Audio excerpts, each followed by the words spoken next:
દેવ ઉઠી એકાદશીનો આ શુભ દિવસ એટલે યોગ નિદ્રાની અંદર જે પ્રભુ 4 મહિના સુષુપ્ત હતા તે જાગૃત થયા અને આ 4 મહિનાની યોગ નિદ્રામાંથી જાગૃત સ્વયં ભગવાન નારાયણ થયા એટલે દેવ પ્રબોધિની એકાદશીથી શુભ કાર્યોની શરૂઆત, જેમ કે લગ્ન, વાસ્તુ, યજ્ઞોપવિત સંસ્કાર, શુભ કાર્યોની શરૂઆત આ દેવ પ્રબોધિની કે દેવ ઉઠી એકાદશીથી થતા હોય છે.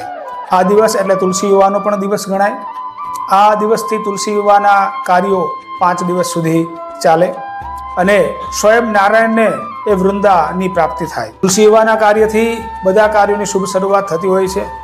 જે કરે 11 તેના જીવનની અંદર સુખ, સમૃદ્ધિ, વૈભવ અને ઐશ્વર્યની પ્રાપ્તિ થતી હોય છે. ઉઠો નારાયણ, કરો જગતનું કલ્યાણ.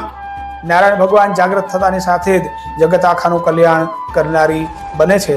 એવી આ દેવ એકાદશીની આપ બધાને